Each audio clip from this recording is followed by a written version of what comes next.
Welcome to all. आज हम एक नई नेम रिएक्शन डिस्कस करने वाले हैं जिसका नाम है नोवेंजल कंडेंसेशन। ये रिएक्शन स्टार्ट करने से पहले हमें एक कॉन्सेप्ट सीखना पड़ेगा। वो कॉन्सेप्ट है एक्टिव मिथिलीन कंपाउंड का, जो यहाँ पे हमने लिखा हुआ है।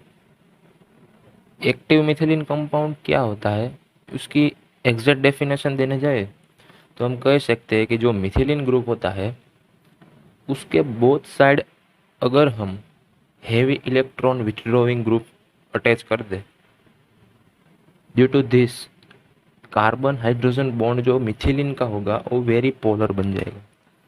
उसके रीज़न से वो हाईली एसिडिक हो जाएगा और वो कह सकते हैं कि वो कार्बन दूसरों को इजीली H+ डोनेट कर देगा।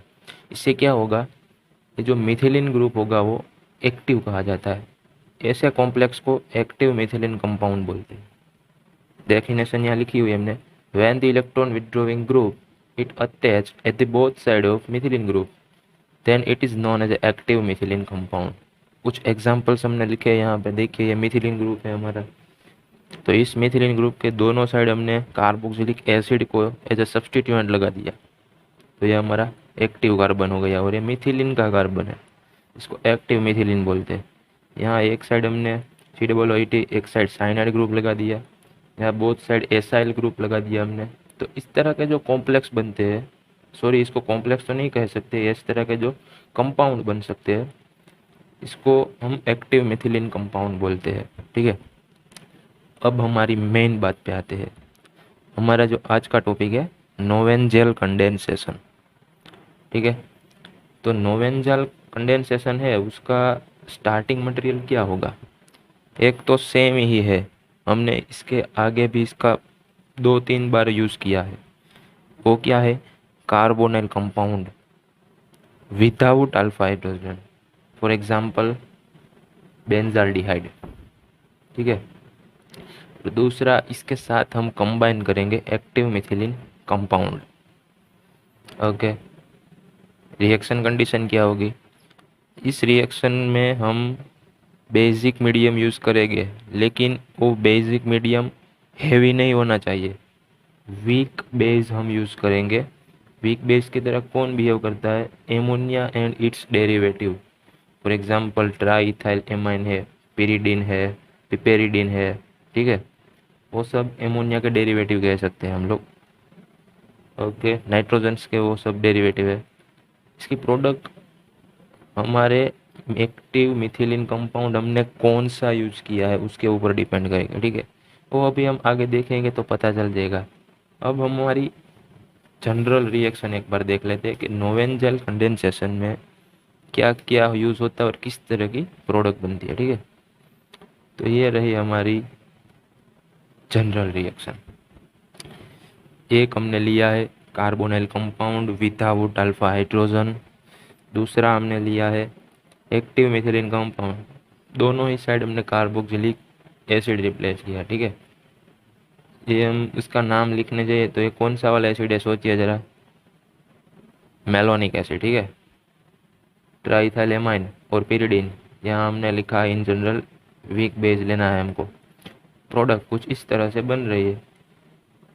अब हम इसकी मैकेनिज्म पे फोकस करते कि ये दोनों कैसे रिएक्ट करेंगे और किस तरह से ये वाली प्रोडक्ट आएगी। ठीक है, तो लेट्स स्टार्ट आवर मैकेनिज्म।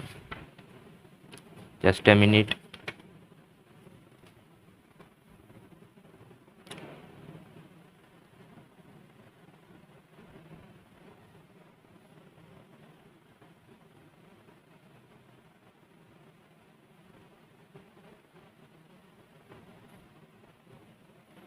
ठीक है, तो हम एवरी टाइम स्टार्टिंग में मैकेनिज्म कहाँ से स्टार्ट करते हैं, सबसे पहले हम आइडेंटिफाई करेंगे इलेक्ट्रोफाइल न्यूक्लियोफाइल। ठीक है, तो हमने क्या लिया हुआ है, रिएक्शन कंडीशन में हम बेज लेने वाले हैं। तो भैया बेज यानी कि उसके ऊपर लोन पेयर है। ठीक है, यहाँ हम ट्राइथाइल एमाइन यूज़ करते हैं। ये हमारा वीक बेज लिया है हमने, तो मेरे को क्या मिल गया, न्यूक्लियोफाइल मिल गया। ठीक है, न्यूक्लियोफाइल अब इलेक्ट्रोफाइल के लिए करेंगे या फिर एसिडिक प्रोटॉन। तो हमने एक्टिव मिथिलीन कंपाउंड है, उसके पास 2 अल्फा हाइड्रोजन होते हैं। देखते हैं कैसे होता है। CH एक को मैं ऐसे लिख रहा हूँ, COOH COOH, ठीक है। कार्बोनिल के बाजू वाला अल्फा कार्बन, और ये तो दोनों ही साइड से अटैच हुआ, एक्टिव होगा हाईली। ये हमारा बेस। एवरी टाइम क्वेश्चन करिए न्यूक्लियोफाइल के कितने वर्क होते हैं। एक तो H+ एब्स्ट्रैक्ट कर सकता है और या फिर वो इलेक्ट्रोफाइल पे अटैक कर सकता है, ठीक है। तो हमारे पास पहली कंडीशन हो सकती है, और लेकिन है ही यहाँ, वो यहाँ से H+ को एब्स्ट्रैक्ट करेगा, ये वाला इलेक्ट्रॉन इस कार्बन पे ऊपर शिफ्ट हो जाएगा, ठीक है। तो हमें बेसिकली ये प्रोडक्ट मिलेगी, नेगेटिव चार्ज वाला एनायन मिलेगा एक। कौन सा वाला? CH COOH और नेगेटिव, और रिमूव क्या हुआ? Et3NH और प्लस। हाइड्रोजन को और प्लस चाहिए ना लोन पे डोनेट की, ठीक है।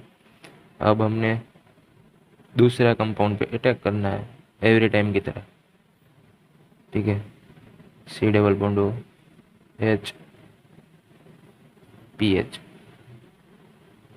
यहाँ पे अटैक करेगा इलेक्ट्रोफाइल पे, ये बॉन्ड ऑक्सीजन के ऊपर शिफ्ट हो जाएगा और नेगेटिव कॉम्प्लेक्स बनेगा, ठीक है। तो कैसा होगा? PH CH O- CH COOH। अगली रिएक्शन की जैसे ही फर्स्ट स्टेप में जो रिमूव होता है वहीं से फिर से H+ एब्स्ट्रैक्ट हो जाता है। तो यहाँ से फिर से ये बंदा H+ एब्स्ट्रैक्ट कर लेगा, ठीक है। तो H+ एब्स्ट्रैक्ट कर लेगा तो ये फिर से -Et3 जैसा था वैसा बन गया, और ये हमारी ऐसी प्रोडक्ट मिलने वाली है, PH CH OH CH COOH, ठीक है।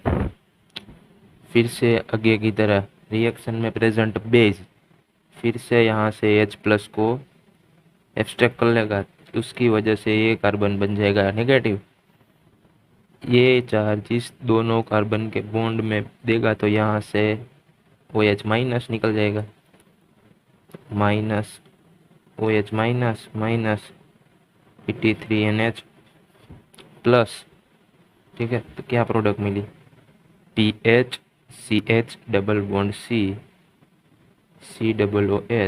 C∼OH। मैं ऐसे लिख रहा हूँ क्योंकि इसका रीज़न है, ठीक है। अब एक कंडीशन आती है, जस्ट ए मिनट, पेन का कुछ लो जाओ। अब एक कंडीशन आती है, अगर एसिड के जो बाजू वाला अल्फा कार्बन होता है उसके ऊपर कोई इलेक्ट्रॉन विड्रॉइंग ग्रुप होता है, तो एसिड को जब हम हीट करेंगे तो डीकार्बोक्सिलेशन की प्रोसेस होगी। डीकार्बोक्सिलेशन में से CO2 रिमूव हो जाएगा। तो कैसे CO2 रिमूव होगा? देखिए,